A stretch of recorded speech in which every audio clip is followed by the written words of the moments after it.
Hello again and welcome back to another one, and today we have a couple of topics to cover, from one that confirms a moment hip-hop fans have been waiting for, involving Dre, Snoop, Eminem and 50 Cent, and this is finally confirmed following the announcement of the release date of Snoop and Dre's upcoming album Missionary, and we'll be exploring more on this in a bit, including an interview from Snoop and Dre where they spoke about the dire state of hip-hop and more. Today we also have more on Eminem, who recently announced an upcoming Coup de Grace mix, and we got Kash though, who recently spoke on Eminem and how he put Detroit on the map, a far cry from how the other younger Detroit rappers look to be salty about M, and we'll get to this later. And today we have more on Diddy after news broke out that his kids tried to beat up Ray J at an event, and believe it or not, Chris Brown was on the scene separating the two parties. That shocked the web, as apparently people expect Chris Brown to be the one doing the fighting and not separating, and we got some more details about this altercation from Ray J's manager, and we also got to hear from Busta Rhymes about the Diddy situation. More on this later. And before we get started, if you enjoy this content, smash the like button the same way Diddy's man babies wanted to smash Ray J,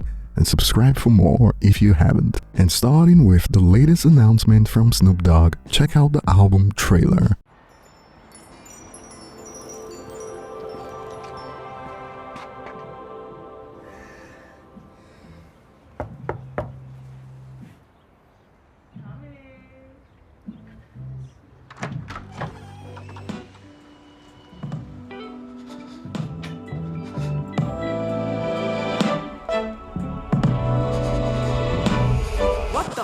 Your ad said you were dedicated to missionary work.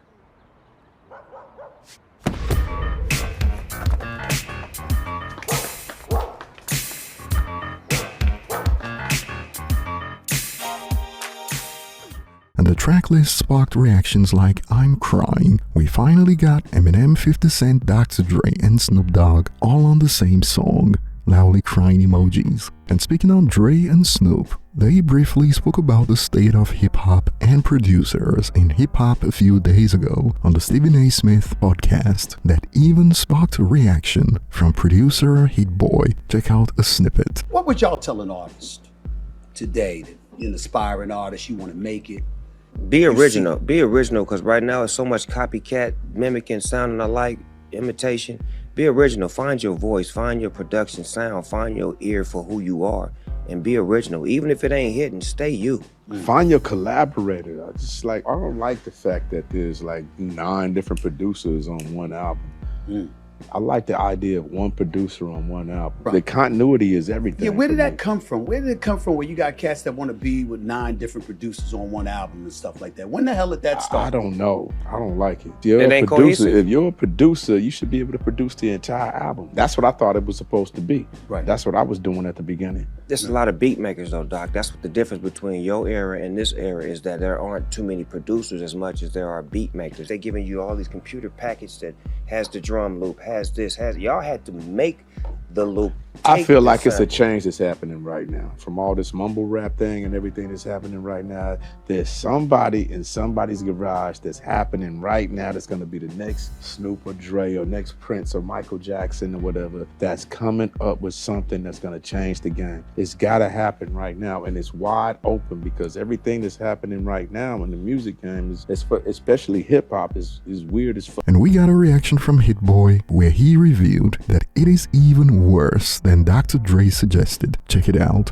More like 9 producers on one song these days, LOL. I was just telling an A&R the other day that a lot of younger artists don't really care about producers anymore. And back to the album announcement, I'll be looking forward to your thoughts later in the comment section. Like, we finally got Snoop, Dre, Eminem and 50 Cent on the track, so clearly 50 Cent knew what he was doing when he was recently asked about his dream collab. Dream collab? Dream collab, me, Eminem, and Snoop Dogg. My man.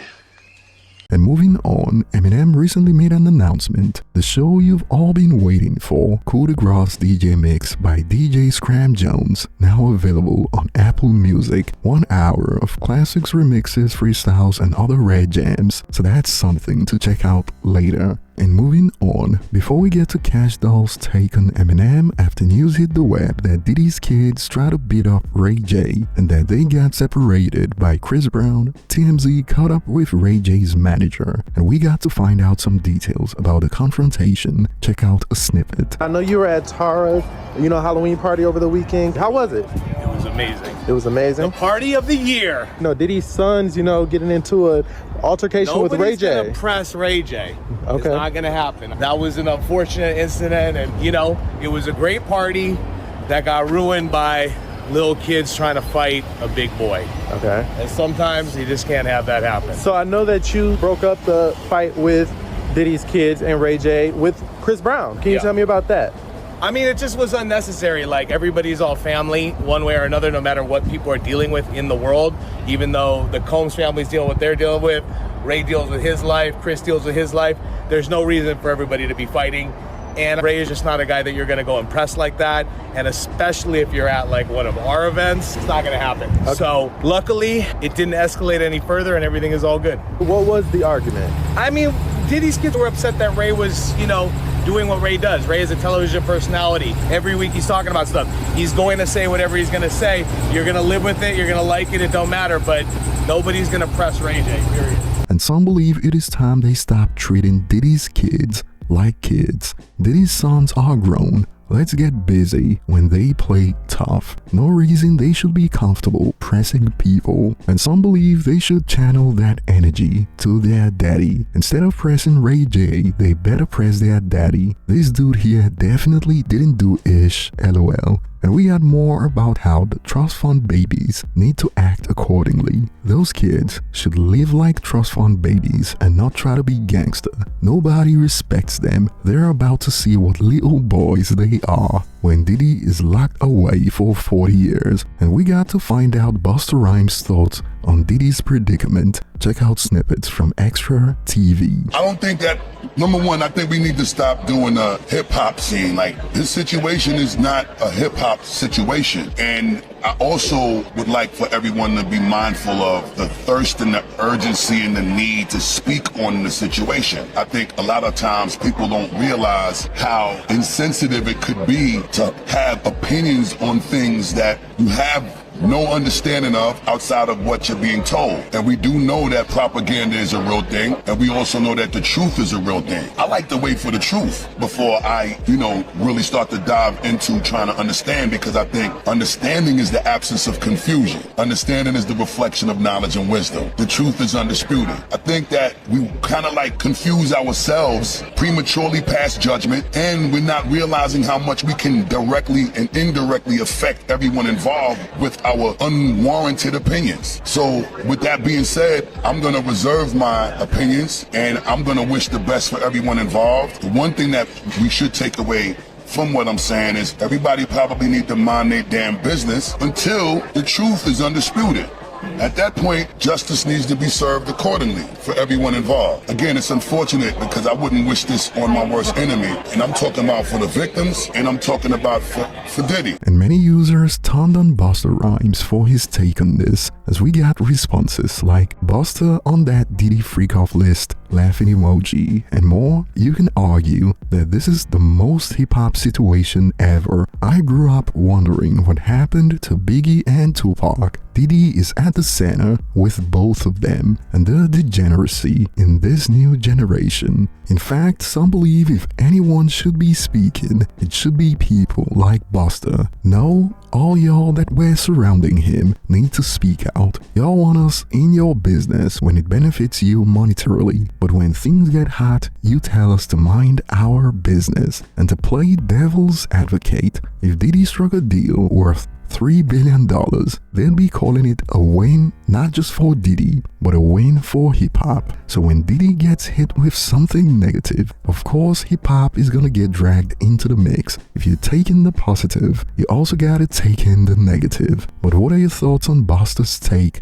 Should people just mind their business? And moving on, Detroit rapper Kash recently had a chat with Bootleg Kev, where they briefly spoke about Eminem, and it is quite different from what we've come to expect from younger entitled Detroit rappers. Check out a snippet. I would say, like, with the newer generation of Detroit artists, kind of like a constant, like, you know, maybe critique of Eminem, maybe not necessarily like paying attention to the newer artists in Detroit. It feels like recently M's came around. He had Baby Tron on the new album. Has M ever tapped in with your movement, or did you ever like have any conversations with him? No, I haven't met M yet. I want to, and I'm not even mad that he haven't tapped in. I don't know. It's something about men and women within this era. Like, it's like, you know, but I think we're gonna have our time. I also feel like people forget he's like one of the most famous people alive. For real. But I did a concert with 50 when he came to Detroit, and I seen M come out on stage. I'm like, I'm so mad I'm not backstage no more. But I love M. I have nothing bad to say. You know, like, M is M. And he made his mark. He did what he needed to do. He one of the ones that put Detroit on the map. You know, 100%. When you think of 8 Mile, you think of Eminem, Detroit. Yeah, we went to his old trailer park. Yeah. The trailer was gone. Oh. But we found that we were at the spot it used to be at. It was just an empty plot of land. And it is quite hilarious the level to which people will go to take credit away from M, as some thought it was a great idea to bring up Diana Ross to a hip-hop conversation. Actually, Motown put Michigan on the map. Nobody was checking for the state before all that talent came out. Diana Ross, Marvin Gaye, Temptations, etc. and more. Eminem didn't put Detroit on the map. In order enough to put a city on the map, there gotta be other artists that came out immediately afterwards. The only ones came right after Eminem came out was D12 and Royce, but they were part of Eminem's circle, so they do not count. M is just the main one to come out of Detroit and be very successful. That's a fact.